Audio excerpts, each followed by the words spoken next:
All right, shall we get started? Yes. Okay, thanks everybody for coming here to the next advocacy track session. We're going to be talking about cruising licenses today, extending from 1 year to 2. And we have a distinguished panel, all of whom are experts. I'm just going to be the moderator, so they know what they're talking about. But we have Donna Bradbury and Corey Ranslam, both of whom have been at the conference, and I'm sure we've all had chances to chat with them. But we have been looking at, as an advocacy committee, at several different areas to make some adjustments to make it easier to cruise in the United States. And one of the barriers to that is the length of the cruising license. And so for some time now, the USSA has been talking with CBP, the customs people, about what can be done. As you know, yachts have a big economic impact wherever they are. And if they have to leave, then the money goes with them. And then the economic benefit of the yacht and what it spends off in the community is lost. And these vessels have to leave for 15 days, and then they choose whether they want to come back or not. Sometimes they do, sometimes they don't, because they have other things they can do. So the idea here is to get something extended for more than a year, maybe up to 2 years, have a little more stability in the operation of a yacht and staying in U.S. waters. And we've engaged with CBP on that to explore what needs to be done to make that change.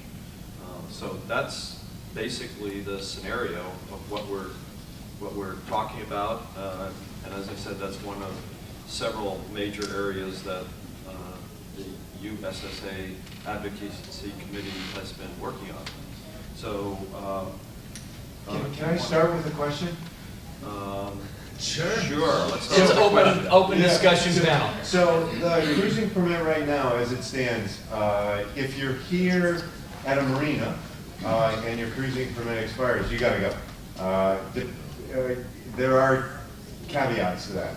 So can we know the caveats? And then I believe that we've had a boat in a shipyard, and if you have what's called safe harbor, you can extend. So before we go into the effort to extend, which we need, can we just, because I can't remember what the caveats are. Currently, you have a cruising permit is provided to certain flags.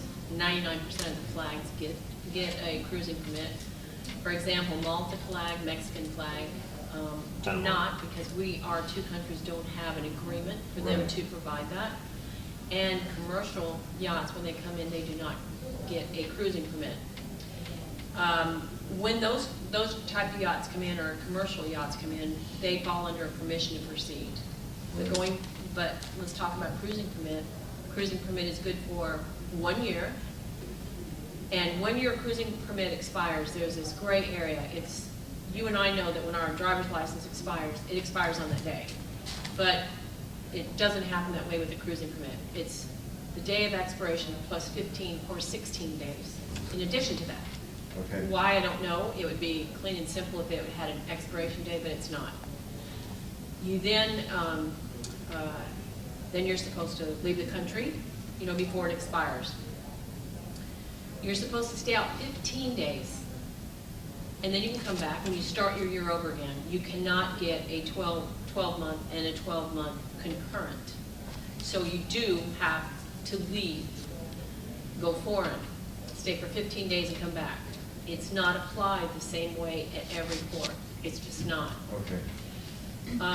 Now, if you are in a shipyard, we've got several boats in the same situation now, and say, for example, I'm in the shipyard and I'm due to leave and do the crossing, but I'm waiting on a part or I'm waiting on my repairs to finish, and my cruising permit expires. So what they do is they contacted us and said, my cruising permit expires and I'm going to be here another 30 days. based on the fact that I don't have my canvas done or whatever. So all we do is we go and obtain his original certificate of registry and his cruising permit, and we surrender it with the Marine desk. And we ask for a permission to proceed. We explain to them, and they're very accommodating. He's here, he's waiting for work to be finished. They hold his original certificate of registry, and they give us a letter, which the captain's got to hold on to. When the captain's then ready to leave and depart, we take that original letter they've got back, we go back and turn that in, they give us a certificate of registry, we clear him out and he's on his way. So there's a lot of reasons. Say, another reason might be, there's the boat shows coming up. My my cruising permit's gonna expire in September, but I'm in the October, November boat show. Same thing, you go and say, we're signed up for the boat show, and permission to proceed. That permission to proceed allows you to cruise in a small area, which is defined on your permission to proceed. Under that permission to proceed, say you're in West Palm Beach, and now you need to go to Miami, and that's outside of that permission to proceed boundary. So the agent goes, gets that letter from the captain, goes into the Marine desk and says, we need a permission to proceed to Miami. He gives us back the certificate of registry. The boat proceeds to Miami. We go into Miami. We turn in a certificate of registry and say he's here. They do the same letter back to us, and he has that cruising area there to go. So a lot of boats thought, oh, I have to go foreign, come back, a lot of fuel, a lot of money to do that. It's not the case, because there's a lot of different reasons. And the areas are the captain of the port areas, Miami, Palm Beach? They're not captain of the port, it's so many miles. Yeah, it's not, the Coast Guard has captain of the port areas, and this is through CBP, so it's not specifically defined by, that is defined more by the port area itself. Wow. 3, 5, 12 miles. So it's defined, it's not defined, but it's CBP controlled, or it's not clearly defined on a map somewhere. Gene? Yeah, I have a question. I'm a little confused on the waiting period. My understanding is, yes, you have to leave the country, and yes, there is a waiting period, but that waiting period does not have to be out of the country. In other words, you can go over there and come back and then get your cruising. You don't have to be out for that period of time. According to the regulations, it states clearly in there, you are to be out of the country 15 days. Based on the port you're coming back into, some ports allow you to come right back in, go out one day and come right back in, and they turn over a cruising permit. Go to Okay. another port, and it's a different story. Okay. But according to the regulations, it is a 15-day out of the country. That is one Does thing. does that clock start ticking when you clear into another country, or when you exit? When you exit. Yeah. Yeah. But the 15, 16 days after it expires, it's kind of like, am I good? Am I really here legally or not? So I always tell our captains, go. And the other thing about a cruising permit, if you're going to, say you're coming back in on a cruising permit and you have 1 month left,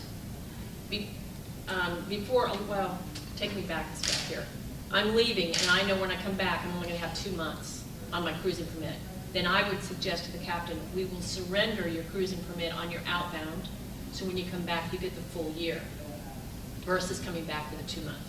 Yes, Ann? How does it work with the boat show bond? I mean, if you come in on a cruising permit and then the owner decides to sell the boat and needs a boat show bond to put it into the shows, can he do that from a cruising permit, or?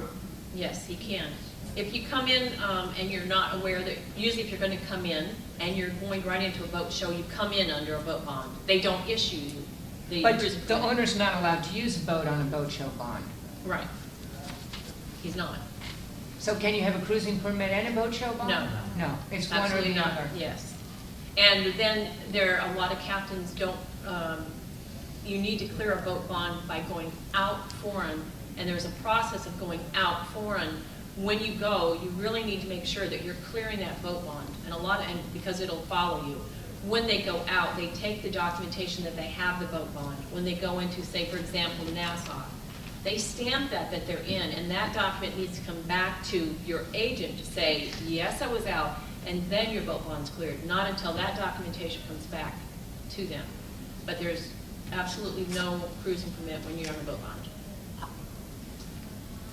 I have another question, Don. I've been told in the past that if the boat was built in the United States, even though it's flying a foreign flag, that based on the fact that it was built in this country, you do not have to leave in order to renew your cruising permit. Is there any truth to that? Yes. Yes. I- I've never- Experientially, there was with Trinity's. If it's I've US done built. it. If it's US built, If you do it's not US have to built, leave the back to country. back, yeah. And you just turn over another Yeah. cruising So permit? you Yeah. go in with the registration, If it's non-duty with the cruising permit, surrender the old cruising permit, you get a new one. If it's US built, yeah, US only hauled. If it's US built, you get back-to-back cruising permits. I've but you never have to dealt wait. with that situation. 99% of the boats that we deal with, 98% of the boats we deal with are foreign flags, so It that's. doesn't No, it can't be matter. foreign flags. Where they were built. Oh, yeah, US. So long as it's US built. Does it have to be duty paid too? No. No, so long as it's US built. I've never seen that either. Yep. I've actually never seen the customs regulation on that. Where did you do that at? Was there a specific We do port? it constantly, either Broward or Dade or Palm Beach. And I've done it. Steele's done it for us. Yes. Really? Okay. We'll look into that. I've never done it. Yeah. You do have to wait for it to expire. Right. On the date after expiration. Right, and they haven't said anything about the 16 days So long as afterwards? it's US built, you do not have to go foreign. Okay. If it's We'll foreign. find out we'll about do. that, but I've never come across it. We've been doing it for years with some of our clients, and I think it would be really helpful if the USSA could get that message out, because I know some captains in that situation, and they're, running their boats out because they think they have to do it. We need to look into that. Yeah, see we if have to there's a look and see what the regulation. regulation is, because it Right. may be something that may be local, and we put that out there, and then customs comes Right. back Yeah. and shuts the whole thing I've down. never seen the regulation. That's why I'm not Been doing it familiar for a with long that. time, yeah. Do you know what the I've been CFR that doing- references that is? Actually, Jim Perry would know that more. Okay, I'll Okay, talk to cool. him. Technically Yeah. than I would. I work for Jim, Yeah. so we do it day in and day out. So long as they're US built, they get, no matter where they're flagged, unless it's obviously a country that we cannot get a cruising Right, permit to begin sure. with, we get back to And that. you don't have to be duty paid. No. No. That's unusual. I've been doing it Wow. with Palmer Johnson, boat that's Cayman Islands, and we've been doing it out of, Gloucester. Okay, we'll find out about that. I've never personally come And then- across that, but. And then just going to the, did you guys, is it okay to just keep asking No, questions? actually, Yeah. it's not.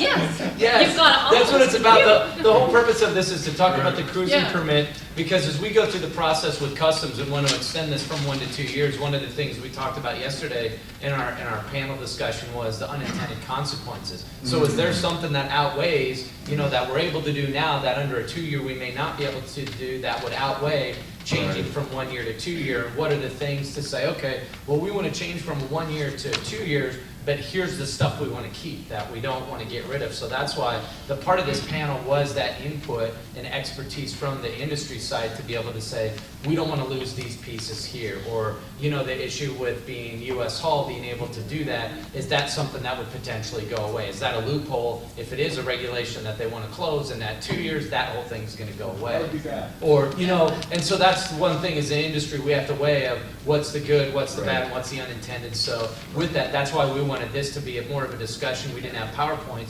because we wanted to get input from the industry as we kind of proceed with this to say, hey, what are some of the things that we need to be looking for in kind of our gap analysis when we look at, making these, changes from 1 to 2. It sounds good on the surface, but what could potentially Yeah. happen? And But- it does also depend on which port, as you said. Yeah. Every port seems to do things differently. We have lots of trouble now in Miami, whereas we didn't have it before because all the personnel has changed. We just had a really seasoned gentleman leave there. I do have his personal home phone number though, but he was the Which one. one? RJ? Yeah. RJ, yes, I missed it. I miss Yeah. RJ. Yeah. So, go ahead. Right? Brad? Yeah. What type of outreach is being conducted to get this information out to the captains? And on another side also, there are a number of captains that come into a number of our facilities that have questions directed to me that I can't answer. Right. Do I need to go out and clear? You just discussed that a short time ago. Do I need to go clear? Do I need to get visas for my crew and so on and so forth? And a lot of them just voluntarily think that they go over to Bimini for the day, throw the hook, spend 24 hours, and then go ahead and come back. And a couple of them have been scolded And they say, well, Right. geez, I can't get any information regarding, what am I clearing? All of They yacht do- agents. They do not have agents. Right. And we have plugged Yeah, Donna, I know you have. to go ahead and say, this is what you need to do, these are the people that do have the information. So if there is information that we could have to be able to put in a package for them, of which all boats that arrive at any one of our facilities, we do hand out an information package, whether it's registration, so on and so forth. So I think they need to be educated as well, especially a newbie coming in. They Yeah. have no idea what's going on. That's our With- foreign flag vessels that first time here in the US. They're Correct. Just like a US boat going to Croatia. And the first boat out is, coming up soon to go back across, and they just don't even know the rules and regulations as to whether DYT is gonna do the, Oh, the boarding and the clearance and, yeah, clearance and declarations and everything else. I mean, they have no idea. With your, I'm gonna answer the first part of your question when you said that, the outreach side of it, as this is kind of the start of the outreach for this, as we've given a one-page white paper summary to Customs, kind of what our initial view is, and so we've started the discussions on, trying to make changes to this cruising permit, so this is really kind of the start of our outreach, and the USSA is gonna continue to do that, as we proceed to be reaching out to our members, out to captains for industry input as this process kind of goes along. We don't have control of the process, it's more under control of Customs, but we do have a seat at the table, and it's something that we're pushing ahead with. So I think that's a really important point, because the industry input into this process, and maybe through that we can take a look at some other issues within the cruising permit to try to clean up some of the regulatory language that is, ambiguous, and it works in this port, but in that port you can't do this, or to try to get some consistency. We'll never have full consistency across the board because they allow that for enforcement purposes, but at least better consistency, across the different ports.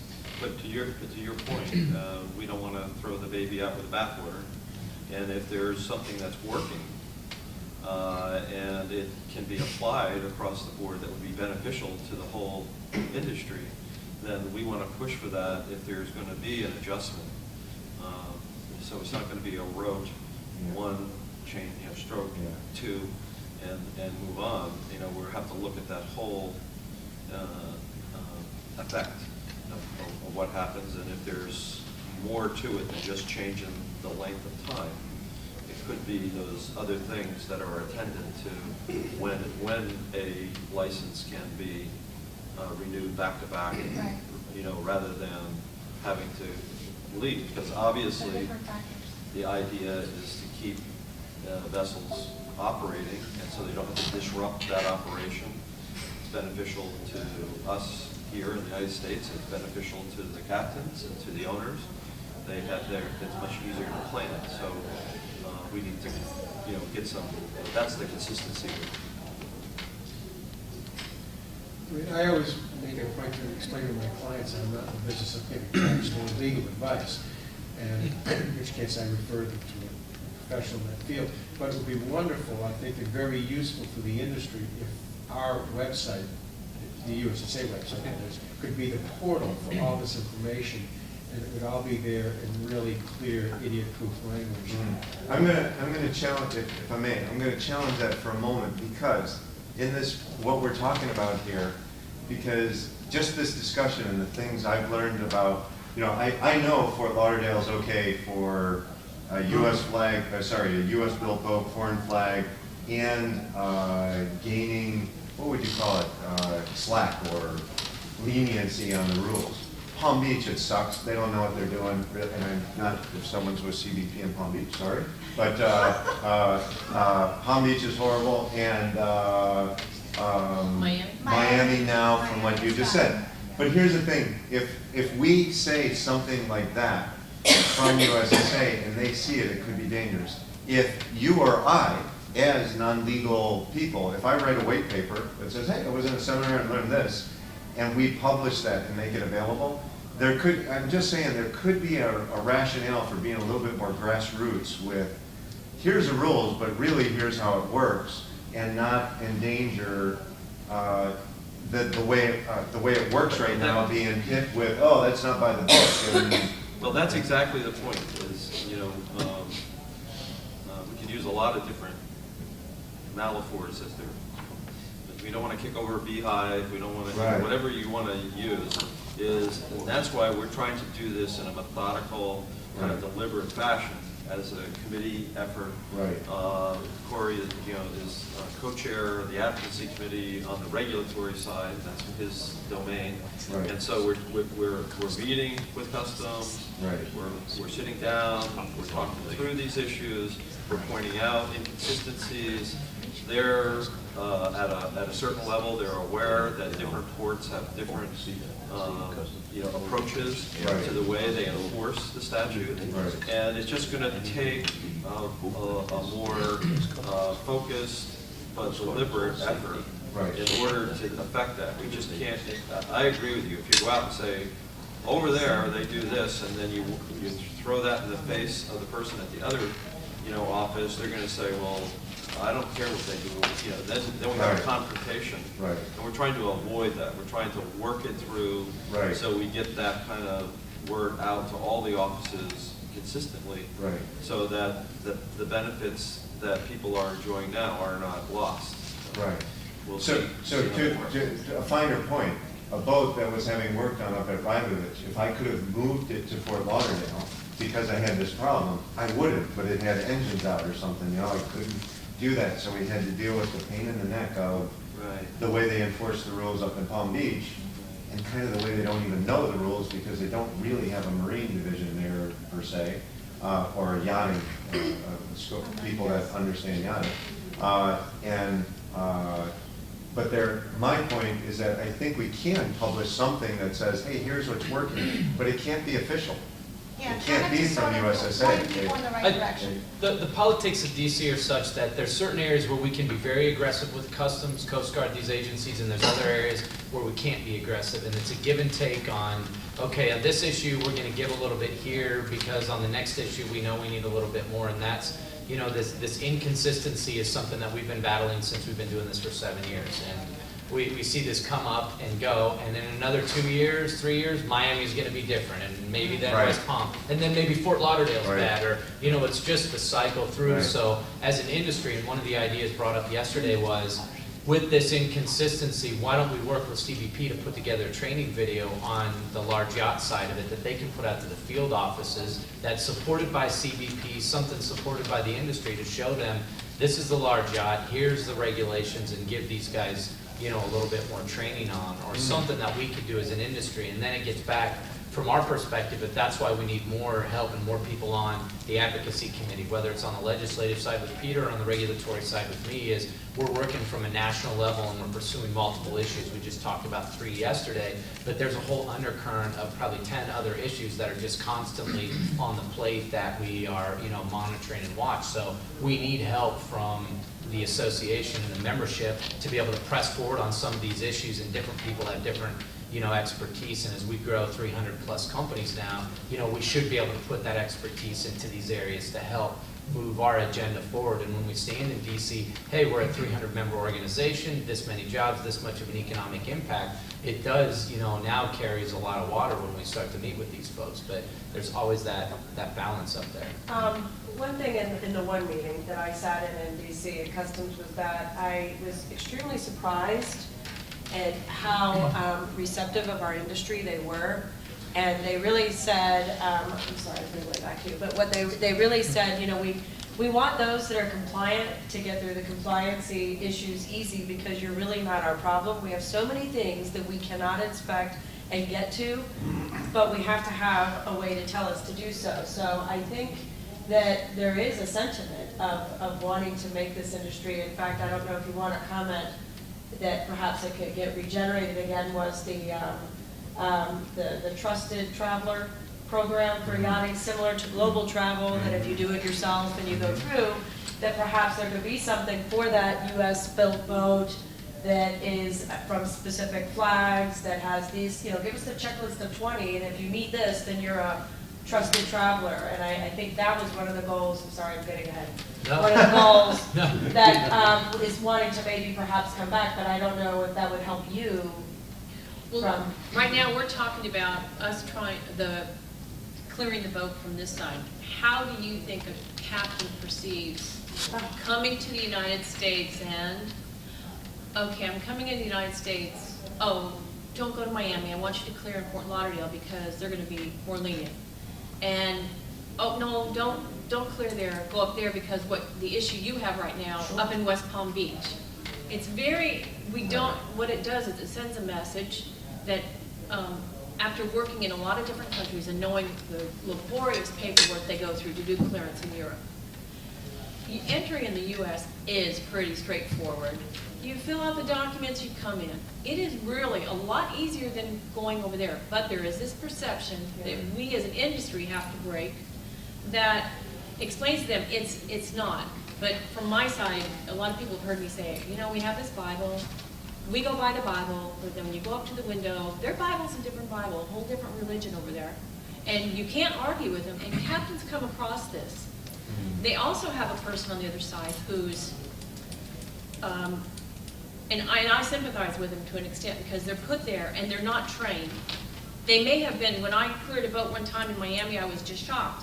The gentleman was on the dock, he was supposed to be clearing the boat in for me, and I've never seen him before, and I said, hi, how are you, blah, blah, blah, blah, blah, and he goes, oh, I'm here to clear the yacht. And I said, oh. And he goes, well, I was working on unloading the other day, so maybe you can walk me through it.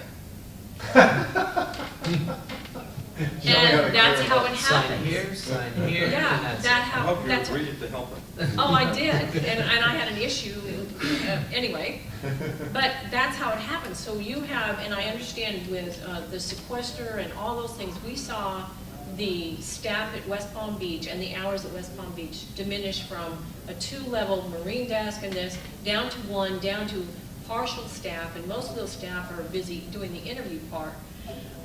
So you have a lot of things to deal with, but for captains who don't use an agent and come in, and I'm not promoting my job, I'm just trying to look at it from the captain's perspective, how am I going to follow those rules?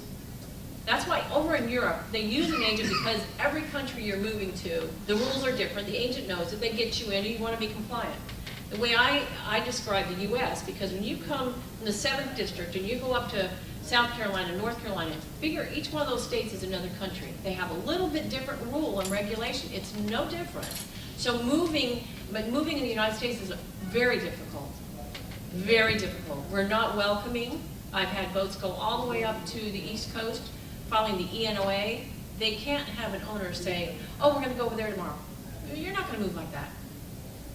You have them doing your 24 hours. Oh, I want to go over to New York, I want to pick up somebody over there. Oh, sorry, you can't do that. We do not give them the freedom to move here. And I think one of the things is, we talk so much, and we want the boats to come over here. We have such a small portion of them, but the rules do restrict foreign flag boats from the movement that they're used to in other places here.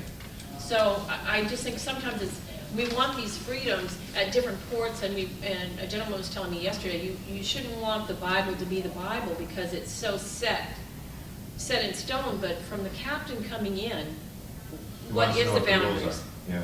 And they're so confused, all the more reason to use an agent, yes, self-servingly we say that, but that makes it difficult, you know, and then it's like, and I've had it applied 3 or 4 different ways. You walk in, captain tells me at the time, oh, my Turkish engineer, his passport expired 6 months ago. CBP's behind the window, and she starts screaming at me, Fort Lauderdale screaming at me with a room full of people. Donna, you know better, blah, blah, blah, blah, blah. And I said, I was not aware of it until now. I'm talking on the rudeness side. And she goes, do you have your checkbook? Automatically, when the captain told me I'm down to getting tickets to get him out of the country, and we're going to have him escorted out, and blah, blah, blah, knowing the rules, he has to go out. They're going to escort him in handcuffs, literally in handcuffs from there. And she says, do you have your checkbook? And I said, yes. She says, well, we'll put him through on a visa waiver, $585. So what did I do? I wrote the check. Everybody in the room, here's visa waiver. Is that the application of visa waiver? Absolutely not. So what is that message sending? So it's like, and the captain goes out, and I said, please understand, this is not this is not how a visa waiver works. You're responsible. You should have known 6 months out that your crew member didn't have a passport and he's Turkish. Come on. Yeah. So I have conflicting views on whether we should have strict guidelines or the leniency, because of course that helped our boat out. You know, and you want those things, and you want those little whatever they are, but from a person coming here and wanting to cruise here, it's like, just give me the rules, and I'll follow the rules. Right. But it's not like that. Right. So I'm going to make a suggestion, because what Brian has, is it Brian? Brad. Brad, I'm sorry, what Brad has to deal with, what we have to deal with, Sorry. and I gave to you, we did a white paper on, Yeah. but I did it, I don't know, 10 years ago, a long time ago, on a foreign flag boat, because I have a lot of them coming into the United States for the first time. But the chapter on cruising permit could actually be, if you will, another white paper, because But it's see, that's the complicated. thing. There, I so- disagree with you there, I'll tell you why. If you go to any crew house, if you go to just about anybody in the industry, everybody's got their white paper out there. Now, who's keeping that white paper current? We put up one that I helped write, U.S. Entry Made Easy, several years ago, and we had it on our website.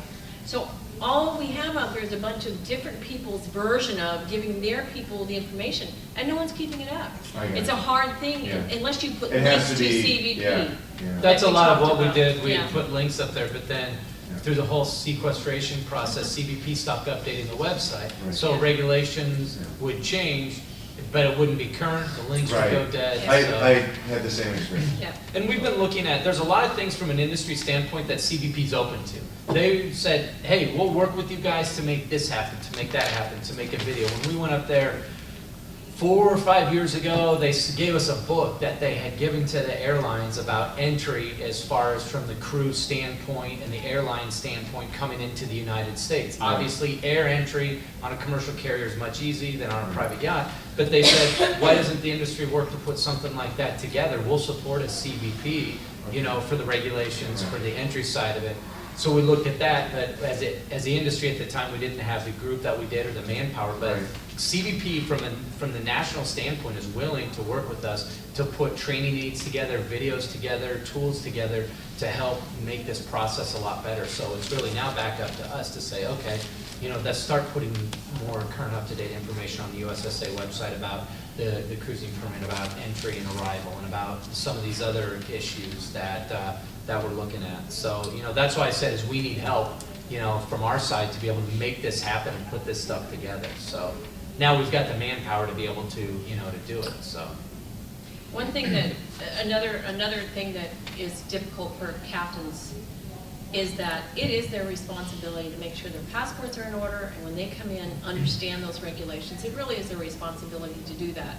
And when they have crew joining, there's a lot of issues. The boat's already here, and they're joining. And one of the things we do is we say, if you have crew joining once you're here, please prepare this documentation for them and let us know as the agent who's coming and going. 4 years ago, I started this, and I was having calls all the time from CBP down in Miami. Is this crew joining? Blah, blah, blah, blah, blah, blah.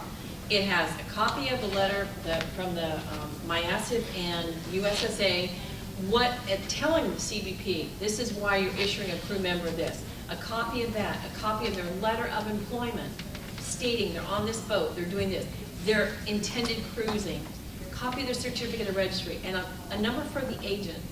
We've not had any problems at all. And part of it is having that captain prepare. When they're coming in and out of the country, just because they're crew, I hear crew say all the time, well, I'm crew, I should be able to come in. It's a privilege, and the captain needs to prepare them most. So a lot of our education, and we try in everything that we do to educate them on Right. why they're doing that. And, Right. and part of that is being prepared and Sure. having the crew member know, look at your visa after you're stamped in. Is it 30 days or is it 6 months? We just did a big clearing at the airport in West Palm Beach because they're not open. They're not open. I was sick to my stomach. Joe back there did the clearance. Everything went so smooth, and my driver's going, oh, this was really amazing. And it was, how many crew, Joe? 15? Yeah. 15 crew. And we're thinking, oh gosh, and I'm thinking, oh, it's not gonna go smooth, I don't want you to go by yourself, and blah, blah, blah, blah. We get up there, stamp, stamp, stamp, stamp, and we get back, and he stamped them all in for 30 days. So once it's stamped, there's usually not any Right. going back. Joe, charming Joe, he went over with his debonair, and he talked them into changing all of them. Now, that captain, all of his crew, he comes in, he's in a shipyard for a long-term build, and all of his crew, that 30 days, how does that impact the boat? Right. This is critical to the boat's everything about the boat, so. And then translating further to critical to the businesses that deal with those boats, and whether they're going to experience a disruption Right. in work and all of the things that go with it. So there's a wider issue here of impact than just the specific cruising license, visa, whatever. I mean, and we're trying to get that all put together in one picture so that, everybody benefits from that. Was there another question? I had an interesting situation a couple of weeks ago that CBP had called me from Miami, and there was a young gentleman that was a crew member on a boat that was at one of our facilities 2 years ago. That was trying to gain entry back into the U.S., and he gave my name specifically with the marina, and he wanted to know if, in fact, the boat was still there, and if it was, he was going to let him in. That's when they're calling me saying, is this, when I get the call, it's like, this is motor yacht Samson, and I've got crew member so-and-so. Because we're involved with the boat, yes, he is, and I'm the agent, yes, he's all right. If you would have said that, they probably would have let him in. Well, meanwhile, I knew the situation. He was released, and I just happened to have remembered him, and I happened to remember the boat 2 years ago, but they were going to let him in. And I don't know what his intentions were once he came in here, whether he was going to go dock walking or whether or not. He didn't have a job, obviously, because he didn't have a new boat and a new representative to call. Right. So he was just trying to gain entry back into the U.S. Yeah, Lucy's asked me to write articles, and the first thing she said was, would you write an article on cruising permit? And I thought, oh, Lord, no. Because it's hard to put it, if you could write something that's black and white, these are the rules, that'd be fine. But you can write it with all the little, ins and outs. In Greece, they call it fidi, like a snake. And this is, to me, this is the hardest part of our job, is because we want that boat to come in, a smooth entry. The entry to the U.S. was easy. We want to make that whole experience, oh my gosh, it was so nice, I want to come back.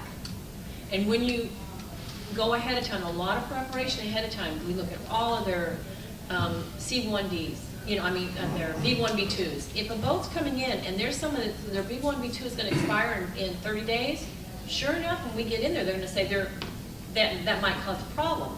So we've already, when we go up there, we say, by the way, this crew member here, their B1, B2 is going to expire. We already have an appointment for them to renew it and blah, blah, blah.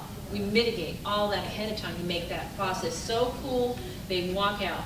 Now, if we can get some of the officers to be more polite and welcoming to the U.S., that would be great.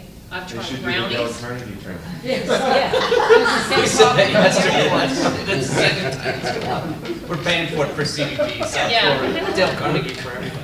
And take away their guns. Take away their guns, it scares them. But, Donna, it's the same, it's a perception of the United States all over the world, not only with yachts coming in, airports. Oh, yeah? I remember when you could walk into a U.S. embassy and see someone. Now, even if you're an American citizen in a foreign country, trying to get into a U.S. embassy is like trying to get into Fort Knox. Yep.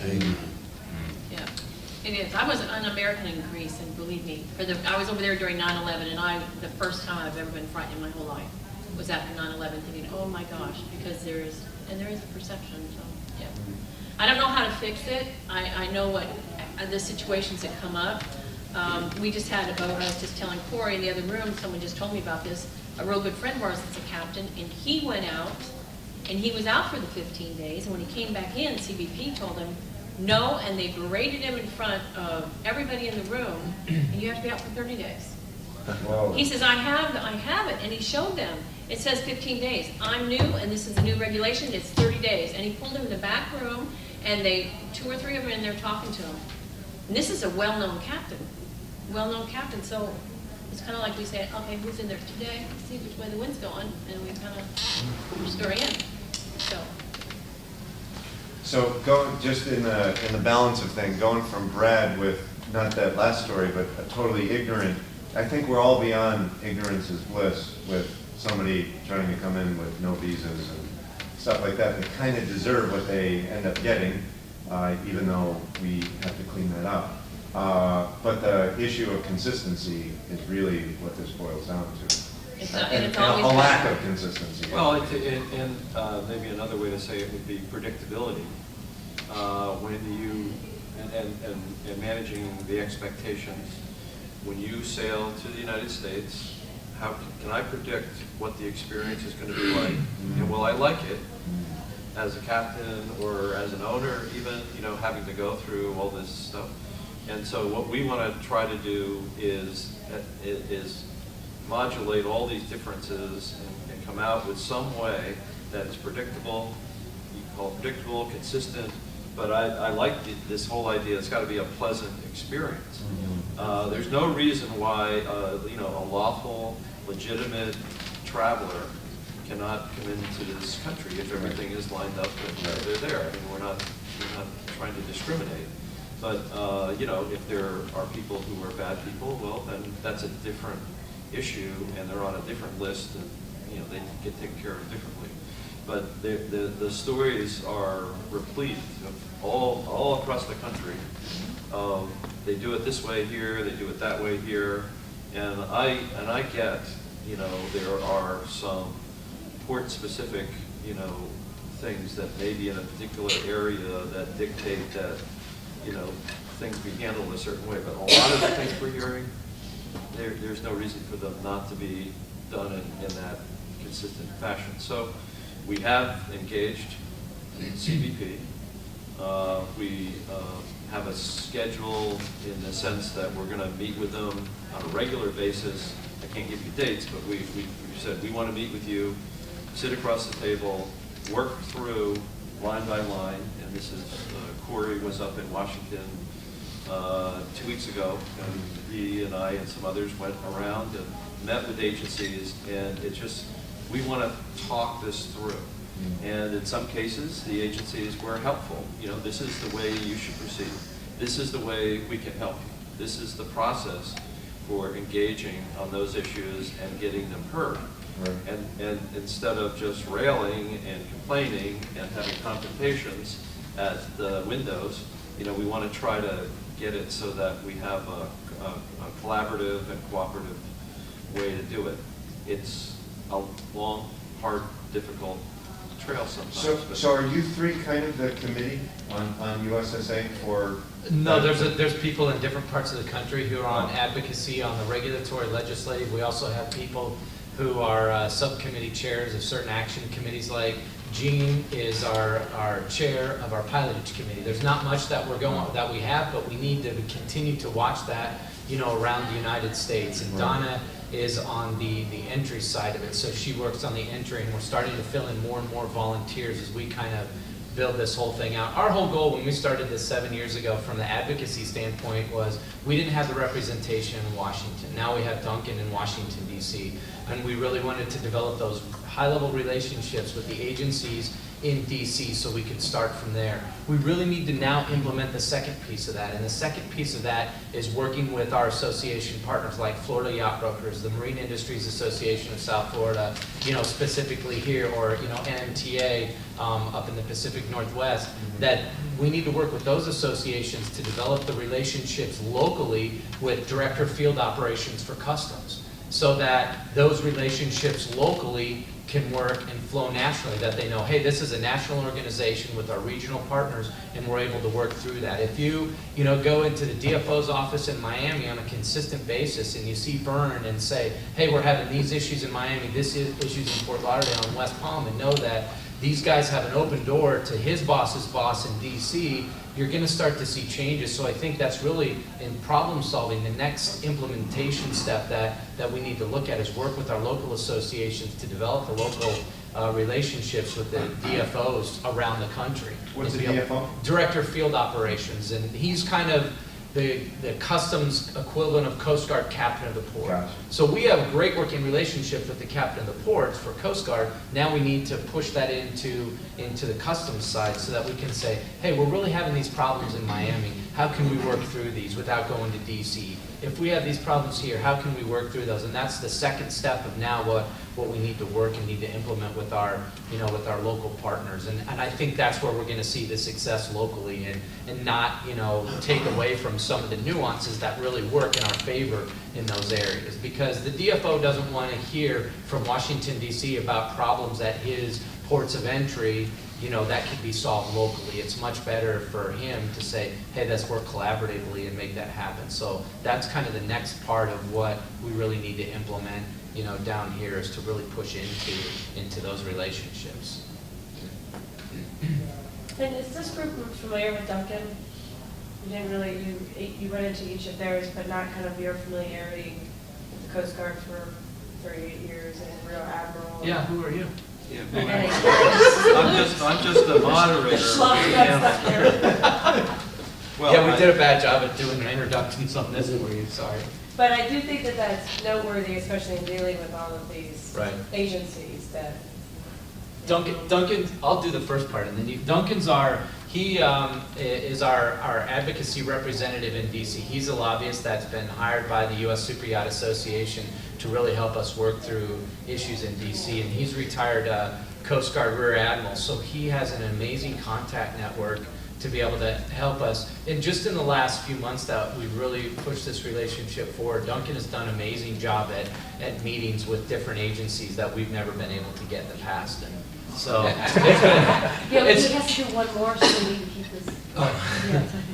but it's been amazing. Like, we have not ever been able to get in to talk to MARAD. Well, the acting administrator knows Duncan well, so he called him up and said, hey, we want to come and talk to you. So he calls a guy and says, hey, talk to these people. Now we're able to advance issues in the scope of weeks, which would take us years because of that. So that DC relationship that Duncan brings is incredible. And when we walk through the halls of Congress, everybody knows him. Oh, hey, Admiral, how are you? And I was like, oh, yeah, he is an Admiral. I'm so used to calling you Duncan.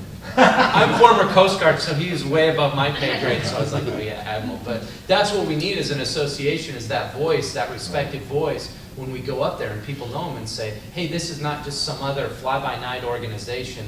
They're with Duncan, we're getting our issues heard, and things are changing, where we haven't seen that, in the past, when it was Christy and I and John trying to go to DC, and the guy who was selling copy toner to one of the senator's office got to go in, and we're going to have a meeting out in the hallway by the snack machine. And I'm like, well, if that's what we have, but now, it's different. So, I'll give you more of your background. But well, thanks very much. I've been in this maritime business for a long time, better than 30 years, and part of the time I was a congressional staffer many years ago, and then I was a lawyer lobbyist for the last couple of decades.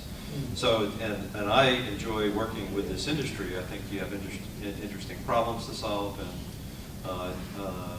I've worked in all aspects of the maritime industry, but this is one that's particularly challenging, and I enjoy it. I enjoy the people, and I think I would like to have some longevity working on these issues. So I appreciate the opportunity to be here. Paying your dues. Are you planning on expanding the committee? Yes, that's what, I've been trying to subliminally recruit people throughout this whole thing. So we need expertise. We need people to help us out. We need new ideas. There's a lot of work that we need to get done. It's great that, I can go to DC, but there's a lot of work that we need to do here locally and nationally, and there's a lot of projects that we want to undertake and work with Duncan and really, move forward on some of these issues. So we definitely need help on these issues, on entry and arrival, on MARAD issues and shipyard grants, on, the cruising license that we're looking at, and then the whole thing that we're working on with Coast Guard and looking at changing the tonnage regulations and flagging, recreational yachts under the U.S. flag, and a whole bunch of things that we're trying to move forward with there that we need expertise. I don't know everything, so we need help from people who will understand that and be able to say, hey, we need to watch out for that. We don't want to lose this, or compromise this for this. So we definitely need help and people who want to jump forward onto the committee, both locally and nationally. Okay, well, Actually, I have one more thing to ask. I think we have time. No. I'll talk to you later. No, just ask your question. No, there- We have 10 minutes until lunch starts. So, there's kind of there's one issue that is looming that has very much to do with entry, that is a very local problem to San Diego. And that was that if a boat comes from Mexico and comes in first port San Diego, they're basically going to arrest the boat or detain the boat for duty, almost guaranteed. Are you aware, and is it? Since when? I'm not aware. Yeah. I'm not aware. I know we had the questions this morning about Cuba. I know the East Coast, up and down the East Yeah. Coast. I know these regulations, so keep in mind, again, we're talking about the captain. I'm gonna come and go down the East Coast, now I'm gonna go up the Pacific Coast. Oh, I'm in the US, it's the same rule? No, it's not. And it's a huge, big rule. Yeah. So I how don't am I know, supposed to know? I don't know You specifically about Mexico. We've got a couple of yacht agents on the West Coast, specifically in San Diego and Southern California that we work with. And those guys do a very good job of emailing me, hey, we're having this problem, we're having that. And it's not something that they've ever emailed me about to say, we have a rival problem with yachts from Mexico. And I assume that they would because they tell me everything that goes on over there. So if that was Well, a this was problem. a specific, it's pre-planning, knowing a boat's gonna be going through the canal, coming up, using steel reader, steel set, and it's a Marshall Island flag boat, US beneficial owner. He said, do not go to San Diego for first clearance. You will be detained. So his It will be suggestion was go to LA or? Go to LA or. Go to LA, same thing as, oh, don't go to Miami, go someplace else. I would call a member, Chris Winfield, and call him and get his take on it. I've not heard that. We're from the West Coast, we keep it. I'll put it out to our agent, Chris is over there, we have another agent, Mark Drullo with C2C. I'll reach out to those guys and see if they've heard anything. Now, there's other things where a boat specifically could be detained or arrested and has nothing to do with it coming to Mexico. There's other reasons why boats No, are detained. this was specifically duty, Okay. Okay. only duty. Okay, we'll try to get that Yeah. out so we get the correct answer back and we're all working from that. I think unless there's another question, we ought to wrap up our session. So Corey, thank you. And Donna, thank you for taking the time. We really appreciate it, and we appreciate all of you being here. One of the pushes of the Advocacy Committee is, you've heard it, have more involvement, but every member of USSA can really be a representative of USSA on these issues. Every time you see somebody in the government, you're really the face of the association as well as your businesses. So we appreciate you being here and finding out the approach we're taking, and we hope to be working with all of you as we close on these issues. So thanks very much.